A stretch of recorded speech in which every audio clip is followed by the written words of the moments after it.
I really need to get that to sync up a little bit more. The countdown goes slightly shorter than the song there. Apologies, people. We do have a new remix of the Geeksvana song coming very soon, but that's not why you're here anyway. Thank you very much, everybody, for joining us this afternoon, morning, evening, whatever time it is for you. In fact, let me know in the chat what time it is for you guys. I'd be very interested to know.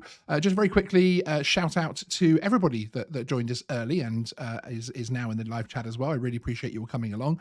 Ian Whiting, thank you very much for joining the Geek Squad, becoming a channel member. There is a join button below, I think, for Android, but there's also a link in the description if you want to become a channel member, which you can do for just 99p or 99 cents per month and get access to members only live streams, videos, all that type of good stuff.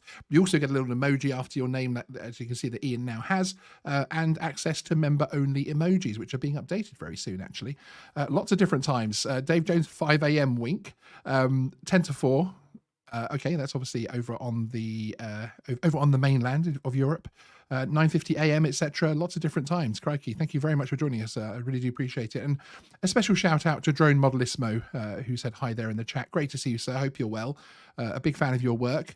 Yeah, you should go and follow Drone Modelissimo, actually, because he also comes up with some fantastic leaks on DJI products. It's also a great channel as well. He was one of the first people, if not the first, I think, weren't you, Drone Modelissimo, to have the renderings of this current model of the real Mavic 3, which really started all there, frankly, which is awesome. So yeah, so today we're going to be talking all about the DJI Mavic 3 again. I know it's a lot of DJI recently on the channel, but it is the end of Techtober into DJI are now extending Techtober into November a bit. So, but soon we'll be returning to normal news business, etc., and content business on Geeksvana on DJI. So no fears there. So today I'm going to be bringing you my analysis of the leaked drone review of the DJI Mavic 3. I'm bringing you my observations in the form of pictures taken from the original video, as this is a reaction only, and I'm very much keen not to infringe on another creator's copyright, and he certainly doesn't want that video out there, so that won't be played today. Also, the original video is in Chinese, which I will link to in the description after the video, but as a warning, so far 2 of the copies have been taken down, so I'd expect others to get struck down fairly soon. So we do get a lot confirmed today, though, which I think is very exciting, including things like the fact the lens is not an optical zoom and the drone uses prime lenses with up to 28 times zoom via software. Hi Jake Sloan, good to see you in the live chat. I'm looking forward to testing this drone in Alaska. It looks to be a substantial upgrade in the camera department. Yeah, it does look very impressive, actually. I've gone like this on my excitement scale, a little bit like I did with the Action 2, but I'm really looking forward to getting my hands on this drone as well, actually. So before we get into this, just a quick reminder as well that I'll be live tonight at 9 p.m. UK time, which is in a few hours' time, to chat with fellow creator Ian from Mads Tech all about the Action 2, where I'm sure we're going to be talking a lot about the overheating issues. There's a link in the description to that stream, so get your reminder set for it. Also, for regular viewers, as I was saying before, I know you'll be relieved when this Techtober, which is blended into November, will be over and we'll be away from DJI and releases and this type of thing, and what has almost become a DJI release season, frankly. We've got a lot of exciting drone and tech content coming very soon, away from the specifics of the DJI launches, etc. So really excited about that. Okay, let's get into the analysis of the screen grabs from the leaked video review of the DJI Mavic 3. In terms of price, I will have something to say to that later on in the stream, so stay tuned for it. I'm also going through, as I'm going through the pictures, let me know in the live chat, and for those watching the replay, in the comments below, if you spot anything interesting, tag at Geeksvana, so I can see it more clearly in the chat, because we've got quite a few people in this afternoon. Thank you, everybody, just so I can see you all, frankly. So let me move my notes over here. And let's start with the first picture. This is one of the screen grabs from early on in the video, which is the intro showing the motorbike being chased by the Mavic 3. So the first shot, as I say, shows the Mavic 3 in flight and seemingly tracking the motorcycle. It's got quite an aggressive stance there in the sky, doesn't it? Which is quite exciting. Again, very much the type of Mavic type of profile that you would expect to see. Interesting to see it sort of banking like that as well. In this one, we see the first shot where you can actually see the drone clearly, in hand. I thought this is a good shot to show from the point of view that size-wise, it's a bit of a beast and looks to have size to be stable in windy conditions. Certainly, we're used to the Mavics getting smaller and smaller with the Air 2S, and then obviously the Mini bringing that form factor to become very small. And again, we're getting back to much more a chunky size drone, which I suppose you would expect from the point of view of this obviously being a main drone rather than a mini version or Air version, light version of anything, frankly. On the third picture here, we actually have a shot of the Mavic 3 in flight, and our first sign that this review was actually reviewing the standard model rather than the Cine, as of course it doesn't have the Cine name on the arm. Again, familiar form factor. The legs look much more natural in these real pictures than the renderings on the retail pages. I was quite concerned how thin they looked. I do have another picture coming later on which shows from below and above as well, which shows a bit more of the legs in terms of that they are actually still quite thin, but they seem to be a bit deeper in these pictures when fully unfolded, etc. Otherwise, obviously, it looks very much like exactly what you would expect a Mavic drone to look like, frankly. And in this picture, we have confirmation that the standard drone does indeed use the now standard drone controller from DJI, very much the same one that we're used to seeing now from the Air 2S and Mini 2 and that type of thing. So again, I'm a fan of this controller. It's going to be interesting to see how, and the next picture we'll talk about this as well, how we're going to have all of the functionality and that type of thing with the controller. But yeah, we'll have to wait and see on that front. And this picture, which will be, I know I'm popular with one of my colleagues who I've just spotted in the chat. Hi, Stephen from the Flyby Guys. This picture shows the controller in hand, and the Mavic 3 is indeed using the Fly app from DJI. So also, what's interesting, if you look at this picture, there doesn't seem to be a new layout or necessarily lots of new features sort of on screen there. So it does look like a straight Fly app, although I'm sure there's going to be possibly some improvements in the menus and that type of thing. Although I know I've been hearing a lot of feedback from especially professional flyers like Tom from Lens Capture on the Those Guys live stream, who was saying he doesn't want to have to start diving into menus, etc., to be able to do things. Yeah, to be able to access everything basically, which I can completely understand. Okay, next up, and this picture shows us the flight attitude whilst the Mavic 3 is hovering, which again looks very interesting. Looks very much like a Mavic, doesn't it? It's very much the form factor in flight that I think that we're expected to be using. Andy Cortez, sorry, hashtag Pincher's rule. He's using his thumbs too. Well, come on, thumbs is surely the way to fly with this new controller. Let me know in the chat, put thumbs or pinch if you are a thumb or a pincher. I would be very interested, actually. Now, I picked this next picture out as it's interesting again from a size point of view, but it also shows the gimbal at work a little bit. So it shows the gimbal working away. It's a bit of a beast in the hand there, isn't it?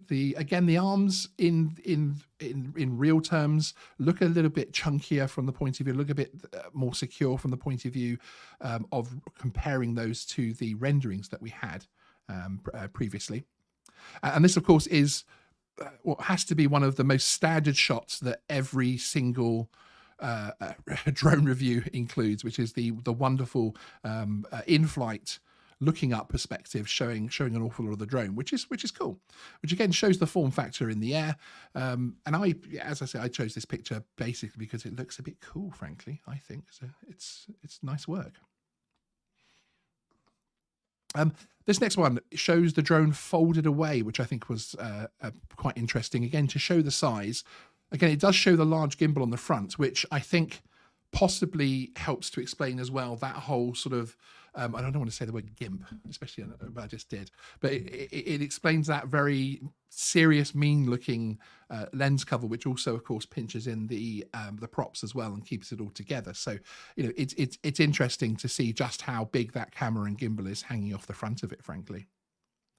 Next up, we have a shot of the battery out of the drone, which I thought was an interesting context shot. In the video, the reviewer does seem to confirm a 46-minute flight time. Also, later in this, I do have a couple of bits and pieces that a friendly Chinese speaker has translated for me. So to give a few bits and pieces of information from that point of view.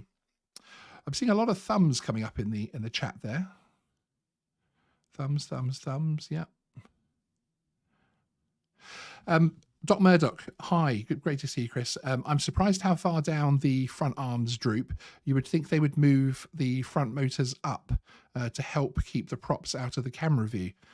And yes, thumbs since 1976. Good man. That's thumbs since the year I was born. There you go. Crikey, that's a bit exciting.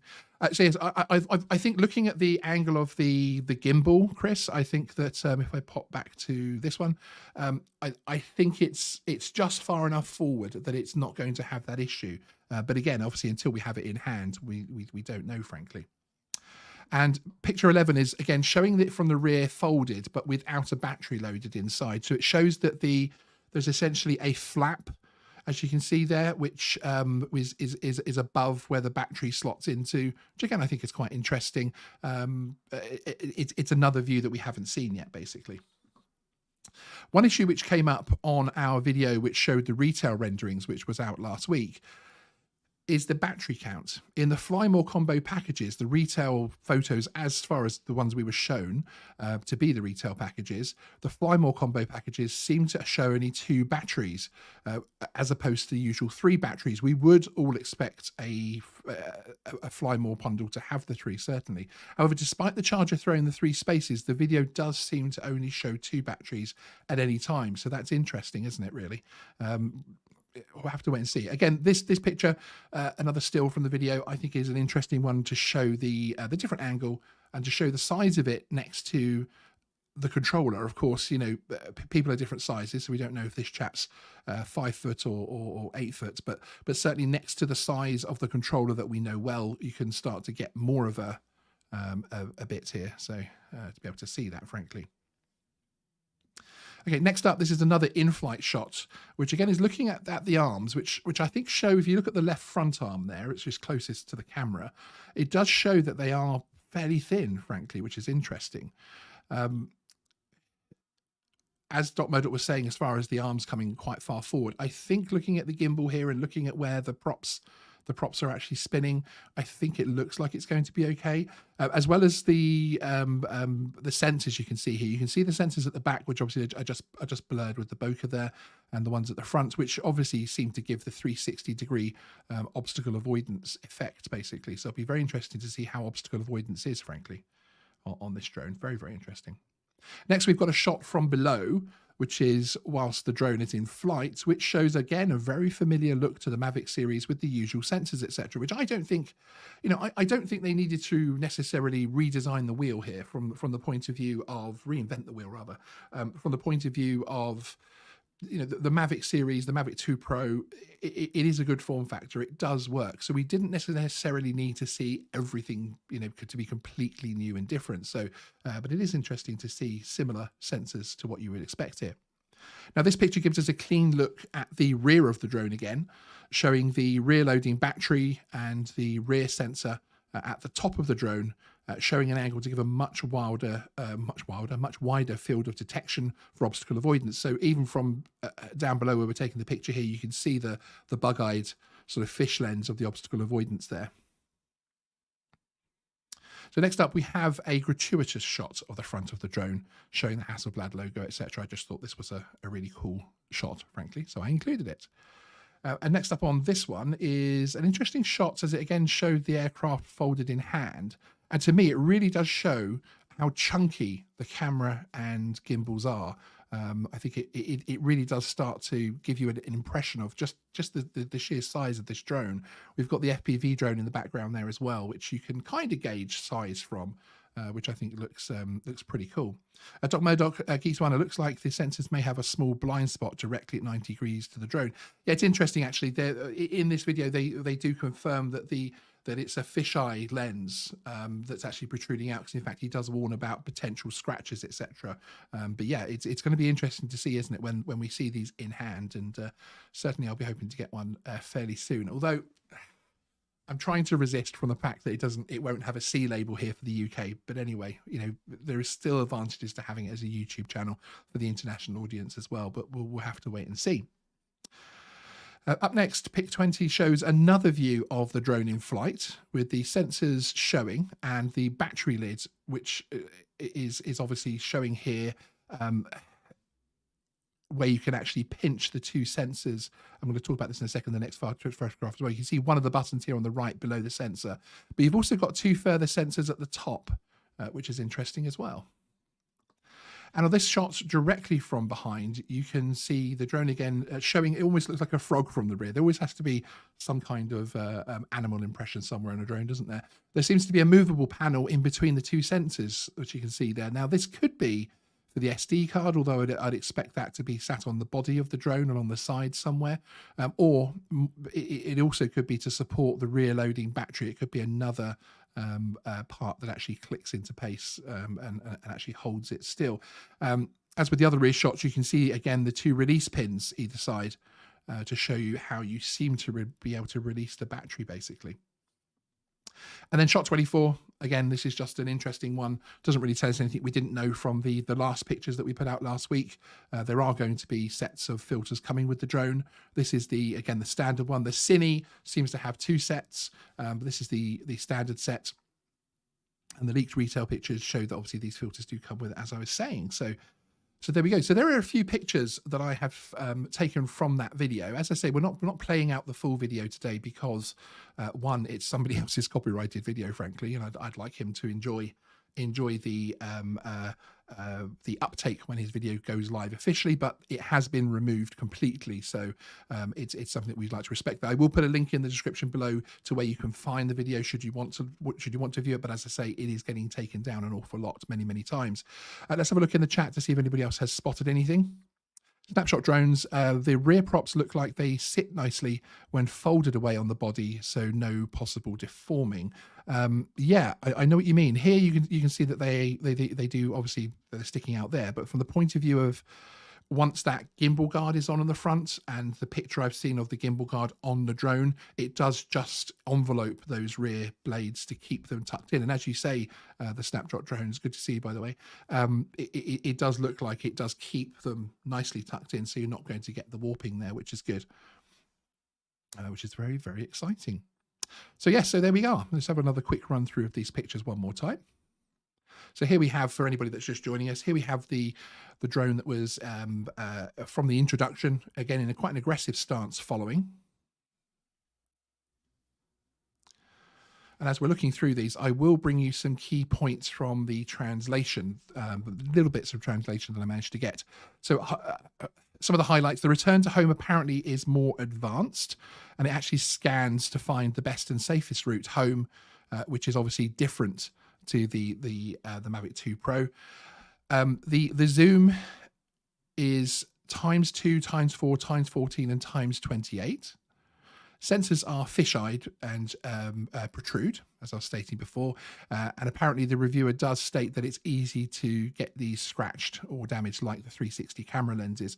And from around 9 minutes in the video, he mentioned that when using the telephoto mode, or when you zoom in flying, you won't be able to precisely judge the distance against other options very well. So he was sort of giving a warning from that point of view. He did seem to have an issue with that as well. He also mentions that the obstacle avoidance is a lot better than the Mavic 2 Pro and other DJIs, but isn't quite up with the specs of the Skydio 2. So I think that's interesting, isn't it? So we're going to be bringing you more on the Mavic 3 as we have it. But again, I only like to really upload things when we have something chunky to show you like this. These are real photos from the drone in the wild. So I think that's obviously something very exciting to bring you. So if you're new, do subscribe and turn on the notifications. We will be live towards the end of the week unless anything else comes up between now and then. As I say, that is substantial, including my thoughts on the drone when I get my hands on one after launch. Now, in terms of price, price is something I rarely comment on until we have true confirmations from the US or UK retailers, as it's just not as easy as finding the Chinese yen price and converting that to US dollars and then to pounds. You know, there are going to be factors like import costs, local tax, and looking at DJI releases over the years, for instance, here in the UK, we often end up paying the same price in pounds as the US does in dollars without a price benefit from the conversion there. However, it does seem the drone itself is going to be somewhere around the 2K mark for the drone single. I've seen prices from 1,700 up to the early twos for that. Not sure. with this Cine one coming in as anywhere between early 4s to 5s. It's going to be interesting to see. I do think, though, as Original Dobo was saying, we are going to find out that the Cine really is a version for the professional user out there who is already using the ProRes side of things and has a need for that in a smaller form factor. I don't know whether or not that's necessarily going to be something which is going to be top of the shopping list, frankly. Akirasho, Sean, please do not show us your chunky. Okay, I won't. Thank you. Very good. So that's basically the show for today. Thank you very much for joining us on Geeksvana Live. As I said, join us later again for another show with Ian from Mads Tech. I know that Elsmega kindly put a link in the chat to that. Go and set your reminder now. We're going to be talking about our experiences with the DJI Action 2. Not all bad, some good as well, but clarifying on this whole overheating issue, which isn't going away. Firmware is all updated, etc., that type of thing. And I've got some very direct feedback, as others have pointed out, some of the things that we could be trying and that type of thing. So it'll be interesting to have a chat with a fellow UK creator on that one. So do join us then. But as I said, if you're new here, do hit that the subscribe button. For my regulars, if you wouldn't mind hitting that awesome like button, I'd also appreciate it as well, because it does help us with the good old YouTube algorithm. And I'll see you next time on Geeksvana Live. Bye-bye.